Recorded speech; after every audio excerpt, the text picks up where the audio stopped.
Hello and welcome to the Mushroom Murder Trial podcast, your source for coverage of what is actually one of Australia's most fascinating criminal trials.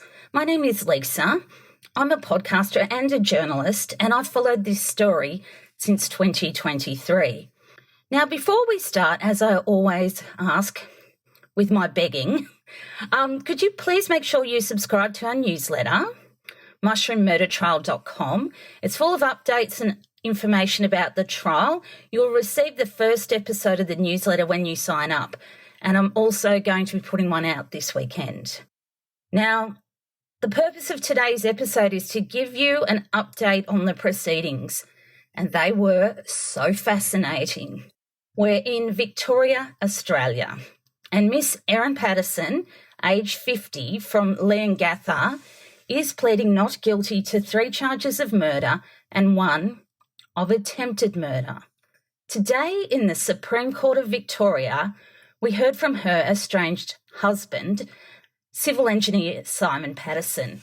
Now, I'm going to give you a summary of what he said, but after that, I'm also going to expand upon what else we heard today in the courtroom.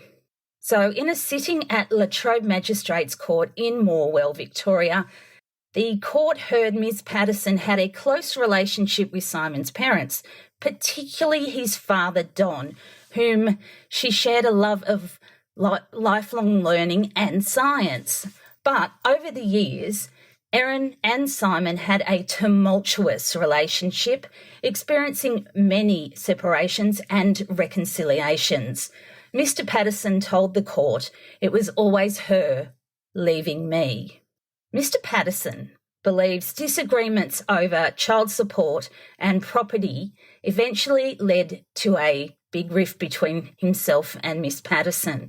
However, his wife was later asking Simon's parents over text messages to intervene in the dispute over their money issues. The older couple, however, encouraged them to try and work it out between the two of them. In addition, the court heard Ms. Patterson inherited $2 million from her grandmother in 2006, money which was then used to purchase properties for the couple to live in and facilitate loans to Simon's siblings. Mr. Patterson confirmed that his aunt, Heather Wilkinson, who died following the Beef Wellington lunch, was puzzled about why Miss Patterson had eaten her meal from a different coloured crockery to the rest of the group. This comment was made as Mr. Patterson was taking his aunt and uncle to the hospital after they became gravely ill with gastrointestinal problems. He told the court, however, that Erin didn't own many plates, and that may have been the reason why.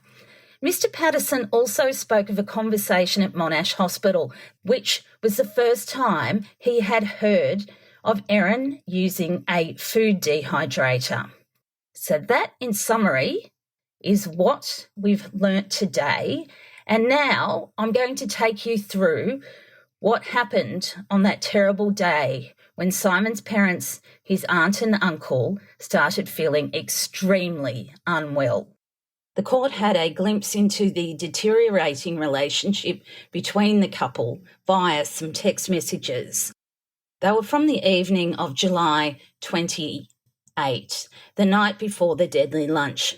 Simon had texted Erin at 6:54 p.m. saying, quote, "Sorry, I feel too uncomfortable about coming to the lunch with you, Mum, Dad, Heather and Ian tomorrow, but I'm happy to talk about your health and implications of that at another time if you'd like to discuss on the phone. Just let me know."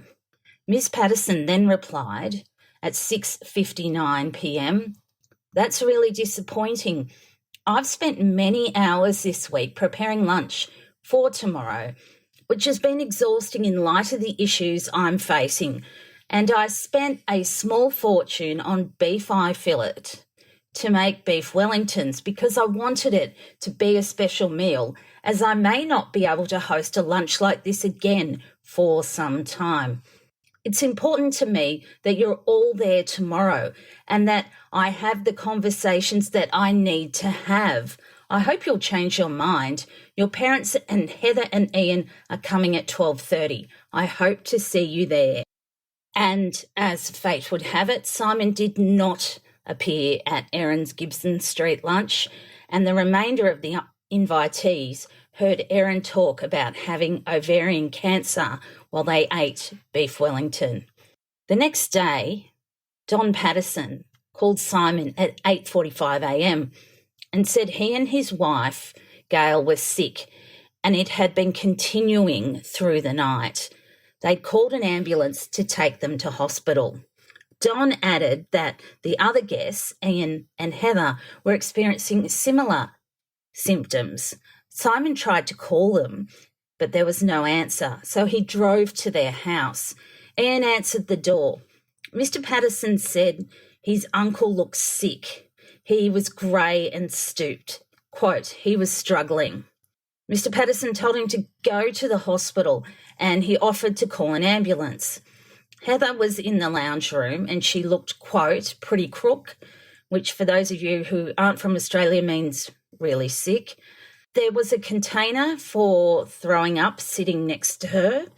She was also on the couch. Simon Patterson gave his aunt and uncle two options. One, he'd call them an ambulance, or two, he'd take them to the hospital. They were told, however, there was a 1 hour wait for an ambulance. So he suggested to them to go to Corumburra Hospital and he would drive them. Later, Mr. Patterson informed his cousin Ruth that her parents were in Leongatha Hospital. Plus, he called her siblings. Her husband, Brad, arrived with Ruth. And after they were there, Simon went back to Corumburra Hospital later that morning to see his parents. They were in the same room but in separate beds. While fighting back tears, Mr. Patterson said, quote, Dad was substantially worse than Mum. He was lying on his side, hunched, noticeably discoloured in the face, struggling to speak. His voice was strained. They had a conversation. Don said Erin told them about her medical condition. They weren't sure whether it was appropriate to tell him, and they asked him, do you want to be told? He said yes. She'd had tests and a positive cancer diagnosis. It was not a problem with her elbow. It was ovarian cancer, and she would need chemotherapy and potentially surgery. Mum said I should talk about that with the kids together with Erin. They were very strong on us, working on our marriage together. On the morning of July 31, Erin called Simon and she asked to speak to him about something. He said to her he'd only had a couple of hours sleep because his parents had been in hospital and he requests to speak later. Mr. Patterson claims Erin was indignant at that response. Quote, she said, somewhat sarcastically, I'll sort out my own problems, he says. Ms. Patterson says she'd been having frequent diarrhoea about every 20 minutes and she thought she should also go to the hospital. Later, she told him she was getting sick throughout the afternoon at about 4 p.m. following the lunch, and that continued through the night. She was planning to drop one of the children's friends home, but she didn't want to get out of the car, worried she might have an accident. She was worried that she would, quote, poo her pants.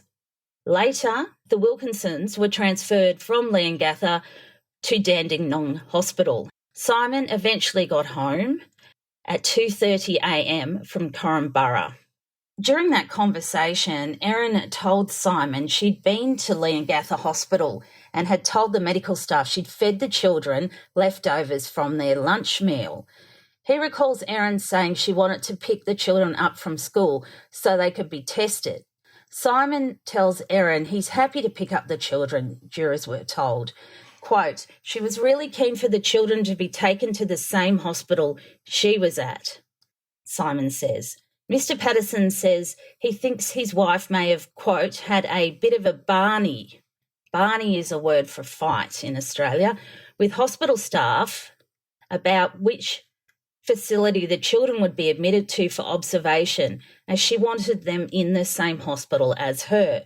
He says she later told him she checked herself out of hospital and drove home, where she lay down and slept for 45 minutes.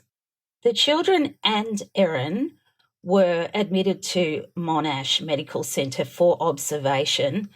The children were found not to be ill, but they were kept overnight as precaution. Erin was in a separate part of the Monash Medical Centre while the kids were in the children's hospital. Erin came in on a trolley from patient transfer from Leongatha.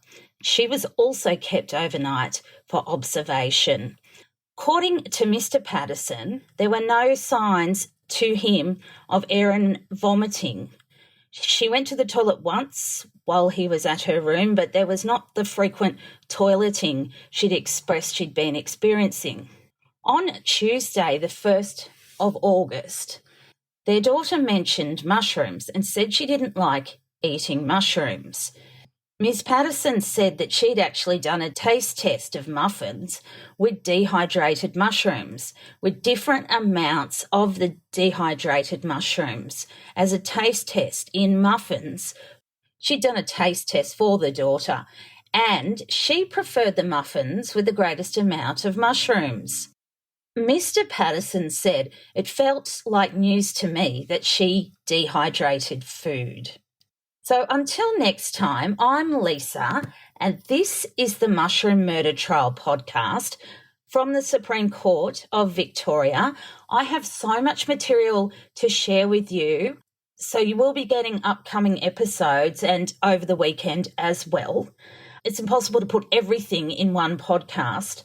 I think the best way to go is that we get good little digestible nuggets that we can hope to understand what's going on in the Supreme Court. Now, for more information, make sure you visit my website, which is mushroommurdertrial.com, and I'm on Instagram at Erin_pod. You can find me on Facebook. Just search the name of the podcast, the Mushroom Murder Trial podcast. I will put links in the show notes to those social media accounts. And if you feel like rewarding me for the thousands of hours, I'm not kidding, and I'm travelled interstate to cover this, I have a Buy Me a Coffee membership, which allows you to pay $5 as a thank you, and I get a coffee. How good's that? Because I'm going to need it to go through all this material. This goes towards the editing, studio hire, liability insurance, equipment, sound, and voiceovers. So thank you so much for listening, and I will talk to you very soon. Bye.